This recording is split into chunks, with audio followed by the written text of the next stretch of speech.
wabarakatuh.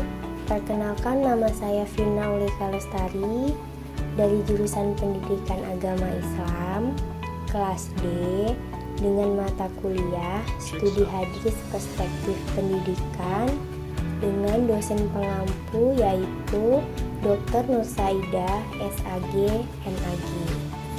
Baik, pada kesempatan kali ini kita akan membahas mengenai hadis Nabi tentang lingkungan pendidikan keluarga dan karakteristiknya.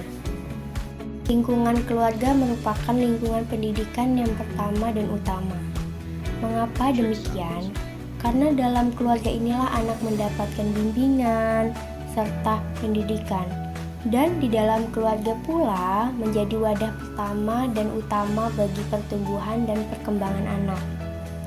Apabila suasana dalam keluarga itu baik serta menyenangkan, maka anak akan tumbuh dengan baik pula.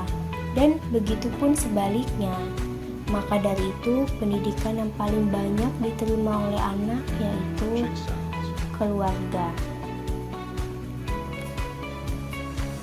Lingkungan keluarga memiliki peranan yang sangat besar bagi terbentuknya sikap, akhlak anak, yang akan berlanjut kepada lingkungan sekolah sebagai lingkungan formalnya, yang merupakan lingkungan lanjutan dari pendidikan anak di rumah. Jadi lingkungan keluarga itu mempunyai peranan yang sangat besar. Jadi sebagai orang tua kita harus mengetahui peran orang tua yang sesuai dengan syariat Islam. Hadis tentang lingkungan keluarga. Bismillahirrahmanirrahim.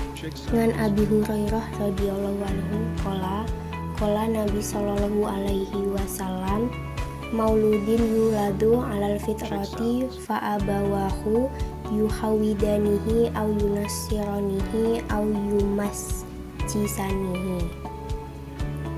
Artinya, dari Abu Hurairah radhiyallahu anhu, Nabi sallallahu alaihi wasallam bersabda, setiap anak dilahirkan dalam keadaan fitrah, kemudian orang tuanya lah yang akan menjadikan anak itu Yahudi, Nasrani, atau Majusi. Hadis riwayat Bukhari. Lalu sanadnya yaitu dari Al-Bukhari, dari Abdan, dari Abdullah, dari Yunus, dari Az-Zuhri, dari Abu Salamah bin Abdurrahman, dari Abu Hurairah radhiyallahu anhu, lalu dari Nabi Muhammad sallallahu alaihi wasallam. Matan dari hadis di atas yaitu riwayat Al-Bukhari. Dalam pembahasan ini menggunakan kalimat kullu maulud yulad. Tetapi dalam hadis yang lain, Al-Bukhari dan Muslim juga memakai kalimat ma min maulud illa yulad. Lalu dari Imam Tirmizi yang berbeda redaksinya dengan menggunakan kalimat al-millah.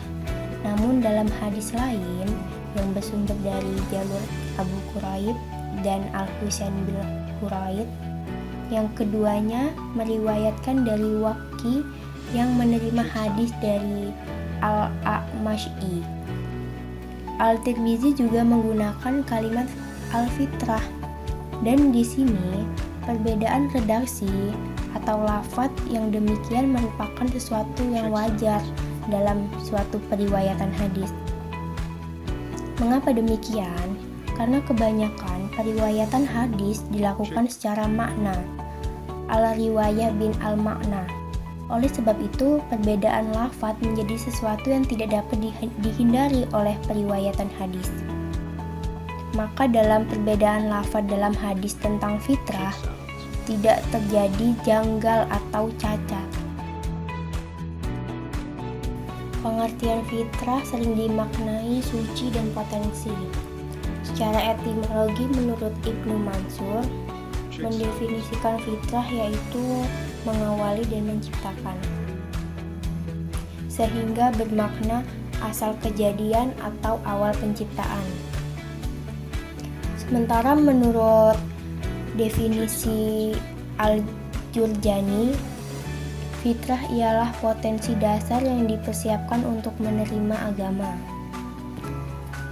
Dalam hadis ini, mayoritas ulama mendefinisikan fitrah yaitu memahami dengan agama tauhid atau Islam, yaitu bahwa fitrah adalah esensi keislaman dalam diri seorang manusia yang telah diciptakan Allah sejak manusia itu dilahirkan. Dan esensi dari agama Islam tersebut adalah tauhid. Lalu tauhid merupakan suatu kepercayaan tentang keesaan Tuhan dengan segala aspeknya. Lalu menurut Ibnu Hajar al-Asqalani, pada hadis di atas berarti kedua orang tuanya yang mengajarkan atau mengiringnya menjadi Yahudi, Nasrani, Majusi. Ini menunjukkan bahwa orang tua berperan sangat penting terhadap perkembangan dan pengaruh terhadap anaknya. Seorang anak yang lahir di tengah keluarga yang menganut dan memegang teguh ajaran Islam tentunya akan cenderung menjadi seorang muslim yang baik.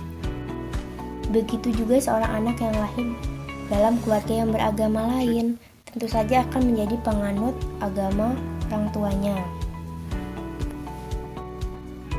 Walau pada hadis di atas tidak menggunakan kata tarbiyah, taklim, ta'dib, ilmu, hikmah, tetapi kata fitrah mengandung interpretasi bahwa manusia diciptakan oleh Allah yang mempunyai naluri beragama, yaitu agama tauhid. Sekalipun fitrah merupakan potensi dasar, namun hal ini bisa diubah oleh lingkungan sekitarnya. Maka pada lingkungan keluarga inilah memberikan peranan yang sangat berarti dalam proses pendidikan keberagaman anak. Sebab lingkungan inilah yang menerima sejumlah nilai dan norma yang ditanamkan sejak awal anak itu lahir. Selanjutnya, makna hadis dalam perspektif pendidikan agama Islam. Sejatinya, fitrah merupakan modal seorang bayi untuk menerima agama tauhid dan tidak akan berbeda antara bayi yang satu dengan bayi yang lainnya. Maka di sini orang tua serta pendidik mempunyai kewajiban. Yang pertama, membiasakan anak untuk mengingat kebesaran dan nikmat Allah, serta semangat mencari dalil dan mengesahkan Allah melalui tanda-tanda kekuasaannya, dan menginterpretasikan berbagai gejala alam melalui penafsiran yang dapat mewujudkan tujuan pengokohan fitrah anak agar tetap berada dalam kesucian dan kesiapan untuk mengagungkan Allah. Yang kedua, membiasakan anak untuk mewaspadai penyimpangan-penyimpangan yang kerap membiasakan dampak negatif terhadap diri anak. Misalnya, tayangan film, berita-berita dusta, tata gejala kehidupan lain yang tersalur melalui media informasi. Dari hadis di atas, masih banyak hadis mengenai pendidikan keluarga yang mengisyaratkan tentang peran orang tua terhadap pendidikan anaknya, baik secara langsung maupun tidak langsung, dan penanaman nilai-nilai akidah, ibadah, dan akhlak pada anak sejak dini tercermin dalam azan dan iqomah saat anak baru lahir. Yang kedua, akikah. Yang ketiga, mencukur rambut. Yang keempat, memberi nama. Dan yang kelima, melatih untuk beribadah. Maka sejak dini, seorang anak sudah harus dilatih ibadah, diperintahkan melakukan dan diajarkan hal-hal yang baik, mana yang haram dan mana yang halal. Dan orang tua pun mempunyai tanggung jawab kepada anaknya agar terbebas dari siksa neraka. Untuk membebaskan anak dari siksa neraka, maka orang tua harus memberikan pendidikan dan pengajaran sebagaimana mestinya.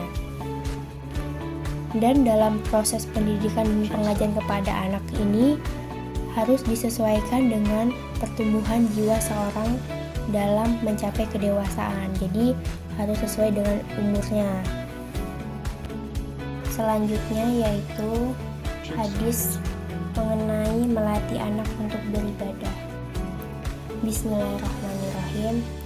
Haddasa Mu'ammal ibnu Hisham yani al-Ashkuri, haddasa Ismail ngan Abi Hamzah, haddasa Abu Dawud wa huwa Syawaru ibnu Dawud Abu Hamzah al-Muzani al-Sayrafi, ngan Amru ibnu So'aib ngan abihi an jaddihi Kola Rasulullah sallallahu alaihi wasallam muru auladukum bisolati wahum abna'u sab'i sinina wadaribuhum alaiha wahum abna'u asyri wa fariqu bainahum fi madaji, yang artinya berkata Mu'ammal ibnu Hisham yani al-Ashkuri, berkata Ismail dari Abi Hamzah, berkata Abu Dawud dan dia adalah Sawaru ibnu Dawud Abu Hamzah al-Muzani al-Sayrafi, dari Amru ibnu So'aib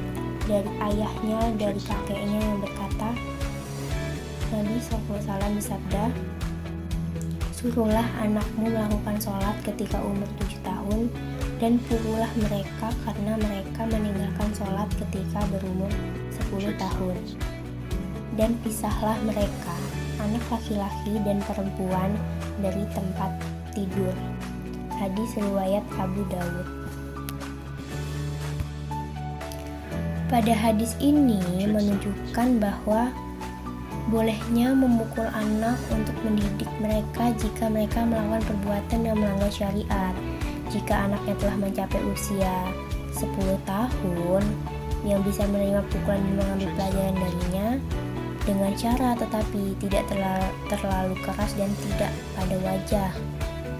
Anak yang berumur 9 tahun bukan termasuk mukallaf untuk berpuasa karena belum balik, akan tetapi di sini Allah membebani orang tuanya untuk mendidik anaknya beribadah, melatih anaknya untuk beribadah. Maka Allah memerintahkan kepada mereka untuk mengajarkan sholat kepada mereka ketika umur 7 tahun dan memerintahkan ketika anaknya tidak mau sholat di umur 10 tahun dengan memukulnya. Lalu di sini pengaruh orang tua terhadap perkembangan anak dan ditemukan adanya kontribusi yang cukup tinggi dari pengaruh orang tua dalam area kognitif maupun emosional. Anak yang mengalami perkembangan yang cukup besar adalah anak yang orang tuanya menggunakan humoris, pujian, mendengarkan anaknya ketika anaknya bertanya, mengeluarkan pendapat. Tetapi sebaliknya, jika anaknya kemajuannya sedikit, maka sini yaitu orang tuanya yang mungkin senang berceramah serta menentang atau menantang pendapat anaknya, tidak mendengarkan anaknya.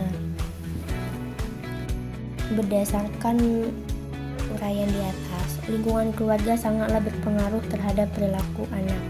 Bila saat ini kita banyak mendengar banyaknya perilaku anak yang kurang baik, ini semua tidak terlepas dari pengaruh pola asuh dari orang tua. Bila anak ini telah dibekali dengan agama sejak dini dan perilaku positif, mungkin saja tingkat perilaku yang kurang baik anak bisa diatasi. Hal ini menjadi perhatian khusus bagi semua orang tua. Dan pada konsep pendidikan keluarga itu sendiri, yaitu anak sebagai peserta didik dalam keluarga dan orang tua sebagai pendidik, dan hasil dari proses pendidikan ini dapat diterima dan diyakini sebagai kebenaran dalam keluarganya akan membentuk paradigma mendasar yang kelak akan menentukan perilaku dan karakter sang anak hingga menjadi dewasa di lingkungan sosialnya. Sehingga esensi yang sangat mendasar dalam pendidikan keluarga ialah melakukan proses penanaman value yang dilakukan orang tua kepada anaknya sebagai proses regenerasi dalam keluarganya. Cukup sekian penjelasan dari saya, kurang lebihnya saya mohon maaf. Terima kasih telah menonton video ini. Semoga bermanfaat. Wassalamualaikum warahmatullahi wabarakatuh.